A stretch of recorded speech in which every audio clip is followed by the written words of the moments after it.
Episode की शुरुआत होती है और हमें बताया जाता है कि आज तारीख 16 मई सन 2167 है। आज ही के दिन डीमन क्लान ने ह्यूमैनिटी की आखिरी बची हुई टेरिटरी को भी कॉन्कर कर लिया था। इस समय ह्यूमन वर्ल्ड पूरी तरह से तबाह हो चुका था और इतना कहते ही हम एक व्यक्ति को देखते हैं जो टूटे हुए दीवार में घायल पड़ा होता है। हमें बताया जाता है कि इस व्यक्ति का नाम सी चेन है। साथ ही यह भी बताया जाता है कि इसकी class triple S sword assassin है और यही हमारी सीरीज का मेन कैरेक्टर भी है।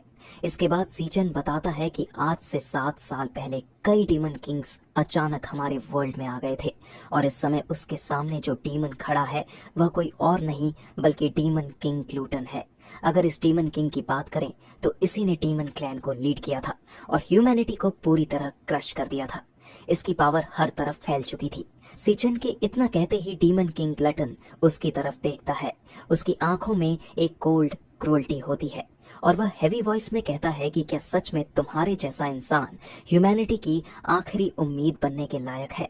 अगर तुम्हारी पूरी स्पीसीज की बात करें तो तुम लोग सिर्फ एक इनसिग्निफिकेंट ट्रेस से ज्यादा कुछ नहीं हो। तुम लोगों की जिंदगी का सिर्फ एक ही पर्पस था और अब मैं उसे पूरा करने वाला हूँ। इतना कहकर डीमन किंग धीरे धीरे अपना अटैक प्रिपेयर करने लगता है। उसके आसपास की एनर्जी डिस्टॉर्ट होने लगती है और वह आगे कहता है कि तुम लोग सिर्फ मेरा फूड बनने के लायक हो, इसलिए मेरे भोजन बनने के लिए तैयार हो जाओ। इसके बाद तुम भी मेरी पावर का हिस्सा बन जाओगे हमेशा के लिए। इतना कहते ही डीमन किंग ग्लटन अपनी एबिलिटी एक्टिवेट करता है और सीचन की पावर को अब्सॉर्ब करना शुरू कर देता है। हम देखते हैं कि जैसे ही अब्सॉर्प्शन शुरू होता है सीचन की बॉडी अनकंट्रोलेबली कांपने लगती है। उसकी वेन्स उभर जाती हैं और उसे अनबेरेबल पेन महसूस होने लगता है, जैसे उसकी एग्जिस्टेंस को धीरे धीरे खींचकर खत्म किया जा रहा हो। इस दौरान सीचन अपने माइंड में फ्लैशबैक्स देखने लगता है।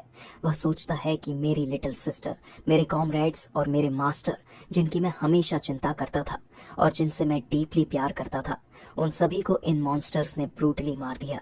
उनकी स्क्रीम्स, उनका फियर और उनका हेल्पलेसनेस उसके दिमाग में बार बार गूंजने लगता है। इतना सोचते ही अचानक सी चेन की बॉडी से इंटेंस थंडर एनर्जी बस्ट होने लगती है। आसपास की ग्राउंड क्रैक होने लगती है, हवा में इलेक्ट्रिसिटी चमकने लगती है।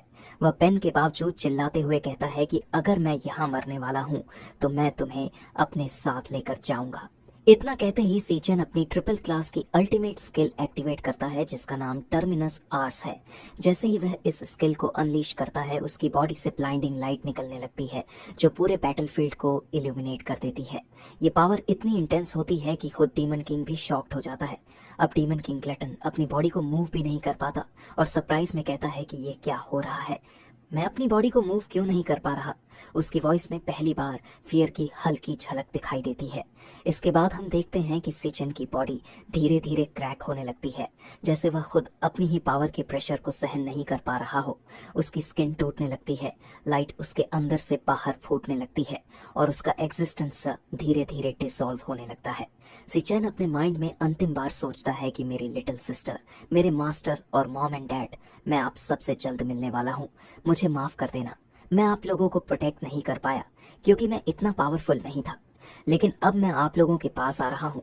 वह आगे रिग्रेट के साथ सोचता है कि मैं बहुत कुछ कर सकता था, काश मैं थोड़ा और पावरफुल होता तो इस पूरी सिचुएशन को बदल सकता था, शायद इस दुनिया को बचा सकता था, शायद उन सभी को बचा सकता था जिन्हें मैं खो चुका हूँ। और सीचन के इतना सोचते ही हम देखते हैं कि डीमन किंग ग्लटन की बॉडी भी धीरे धीरे क्रैक होने लगती है, जैसे उसकी एग्जिस्टेंस खुद अंदर से कोलैप्स हो रही हो। उसकी स्किन टूटने लगती है, डार्क एनर्जी अनकंट्रोलेबली बाहर निकलने लगती है और पूरा बैटलफील्ड उसकी चीखों से गूंज उठता है। डीमन किंग दर्द से चिल्लाते हुए कहता है कि आखिर तुम्हारे जैसा एक मामूली कीड़ा मेरे साथ ऐसा कैसे कर सकता है। उसकी यह बात सुनते ही सिचन अपने मन में गहराई से सोचता है कि काश मैं उस समय पर पहुंच पाता जब डीमन किंग्स ने पहली बार इस दुनिया में आना शुरू किया था, या काश मैं उस मोमेंट में वापस जा पाता जब पहला डीमन किंग इस दुनिया में आया था, तो शायद मैं बहुत कुछ बदल सकता था। शायद मैं इतने लोगों को मरने से रोक सकता था, शायद मैं अपने मास्टर, अपने कॉमरेड्स और अपनी लिटिल सिस्टर को बचा सकता था। इतने